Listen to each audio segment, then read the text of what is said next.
China is a rising superpower, and it is somewhat arrogant of us as the West, where we've been the ones in charge for so long, to sit there and say, oh, no, you're not allowed to rise. You're not allowed to be a superpower. Now, I have no sympathy for what Xi Jinping stands for. I have absolutely no sympathy for China. I spent just a week in Guangzhou, which is in the south of China, just across from Hong Kong. I spent a week in Guangzhou and a week in Hong Kong, and my goodness, the difference culturally, the difference between the two. You could see the effect of Hong Kong having been a British colony for so long. The difference was amazing. I really loved Hong Kong. I hated Guangzhou.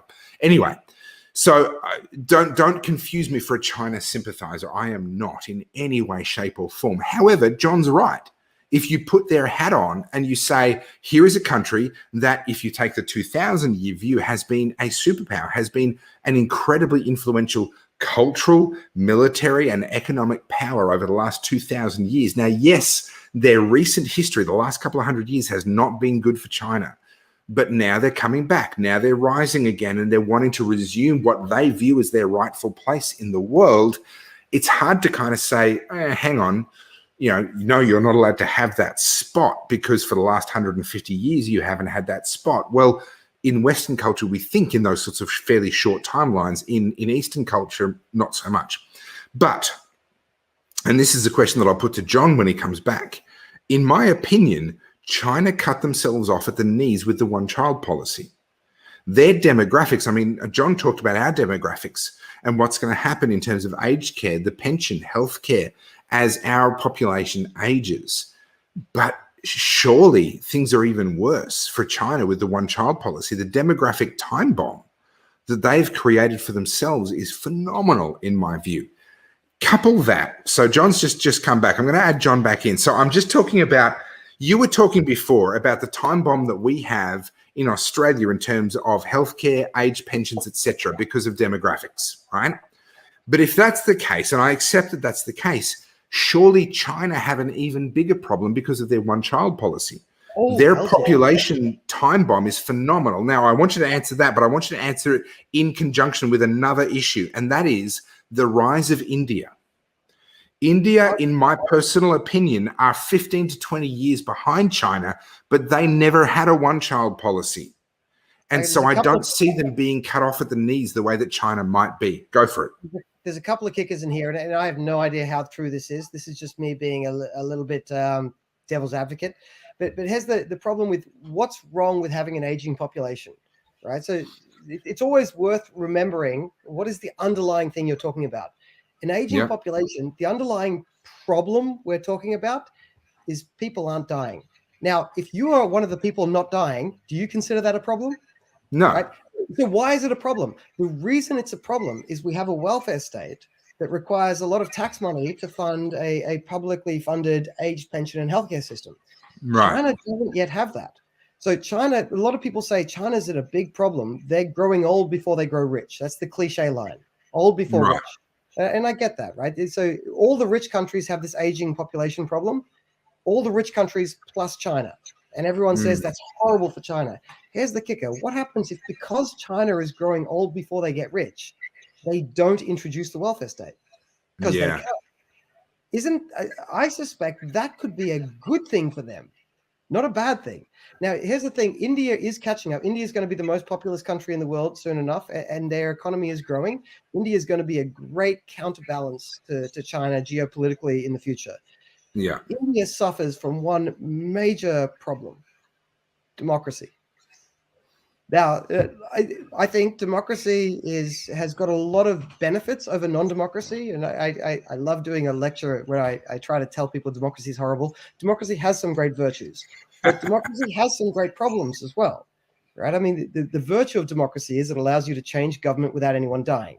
And it allows you to actually consider new ideas without people who come up with those new ideas necessarily being dead. So those are really good virtues, right? I mean, the democracy has those virtues, but it has the problem, which is the public choice theory, which is you can only really do things long term if it fits within the Overton window and then 50% plus one of people say it. Yeah. That is a difficult thing for India to navigate, and they're already experiencing the difficulties of that navigation. Yeah, look at what's going on with Modi right now. I mean, it's ugly. Democracy is messy. I tend to subscribe to the Winston Churchill view. Democracy is the worst form of government ever devised by man, with the exception of all of the others. Well, that's because you haven't considered anarchy properly yet, but that's a different topic. That's why I'm not running for the Liberal Democrats. I'm not pure enough. I'm not I'm not worthy. I was just say, the Liberal Democrats aren't an anarchist party. That's me being no. They're definitely not. Let me challenge you back. Let me challenge you back. Sure, in the absence of a welfare state, an aging population may not be that big of an issue, but it still speaks to their economic and military capacity, which is really, if you remove the democratic aspect, if you remove the we all want to play nice with each other aspect, your military power and your economic power are all that matters. An aging population still affects your economic power and still affects your military power, as compared to somewhere like India, where they're proliferating like rabbits right now. Their population is growing. Your military power comes from your economic power, and China's economic power is decades ahead of India's. So yeah, look, I think it depends how far ahead you're looking. If you look far enough ahead, yes, India is, unless their democracy screws up their system, is on track to overtake China by the time our grandkids are starting to pay attention.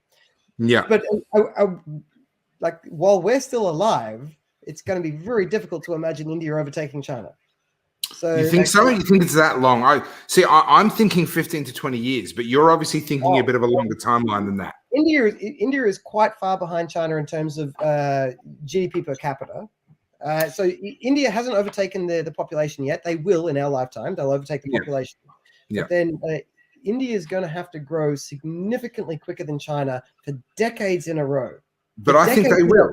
They might, but it's hard for a democracy to grow for decades in a row because democracies tend to demand regulations and taxes. Okay. Flip side. Again, playing devil's advocate, and for the same reason why I'm hugely optimistic about the African continent. They are trying to grow in the context of a world that has smartphones and connectivity and the ability for them to actually start a small business that trades on the global stage. China, when they had their reforms in 1979, thank you for correcting me because I thought it was 1974, when they started their reforms in 1979, didn't have that, and yet they still pulled off one of the greatest economic miracles in the history of mankind. Surely India, Africa, with the benefit of the internet, will be able to move even faster. Well, here's where I'm going to be a little bit, well, you'd be totally surprised to hear that I'm going against the grain. That doesn't sound like a conversation at all. I know, outrageous. Look, the internet's great. I like the internet. There is very little evidence that the introduction of the internet is a human step, like a big step up from previous industrial revolutions. No, you can't insult the internet. No, sorry. Oh, sorry, we've lost connection with Dr. John Humphreys. It must be because he insulted the internet. The internet has decided that he's unworthy. Oh, he's back. Here we go. Sorry. What were you saying?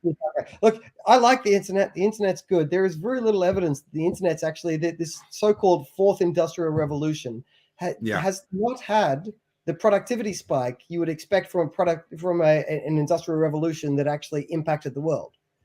It just hasn't, right? I mean, the fourth industrial revolution has not come along with the change in productivity needed to change the world. So what happened in China is not a change in technology. It was a change in attitude to markets. When they became open to the concept of markets, regardless of technology, they revolutionized the world and brought 50,000 people out of poverty every day, 365 days of the year for 40 years. Not because of technology. Most of that happened without it. Right? In other places that have the technology that don't appreciate markets don't come out of poverty. There's very little evidence that the fourth industrial revolution is, until artificial intelligence shows up, which is a total fucking game changer, and we haven't discussed that yet. But until that shows up, there's very little evidence that there's a game changer other than markets. So I'm trying to find a reason to argue with you and tell you that you're wrong, and I'm drawing a blank at the moment, which must mean that you're still wrong. I just haven't thought of a good argument yet. But I would say the internet has made life a lot more efficient, and efficiency is a good thing for economic growth, etc. It has certainly improved the lifestyle of those who can work remotely, those who have a laptop job. Can I pause you for a second and say, what do you mean by efficiency? We kind of covered the meaning of efficiency earlier. Yeah. So in the context of where I'm using it, because I'm not an economist, so I speak normal English. I would argue that the ability to communicate so quickly between a sender and a recipient, to clarify things, to make deals, to communicate. I mean, I've made deals with people in Sydney in the not so distant past on a business level that were all done entirely through the internet and were done relatively quickly. And these are significant deals. This was approximately a $350,000 deal that I did with one physical meeting, and the rest was done through the internet. And it would have taken a lot longer. Firstly, we both know that Sydney doesn't actually exist, so that's definitely. It's a hole. It's a hole. It's a hoax. We pretend, but please go along with it. What you're talking about there, actually, there is an economic way to describe what you're talking about, which goes back to transaction costs. What the internet has done. I'm bored already. You're talking economic terms again. Your mother. But what the internet's done is it's decreased transaction costs on information flow. There's no doubt about that. Okay. We definitely agree with that. The issue is the transaction costs of information flow, they've been improved, but it's not like that they were that terrible beforehand. So they have been improved, and that improvement definitely showed up. It showed up. We've had a bit of a GDP improvement, but it's not a step change the same way the steam engine was.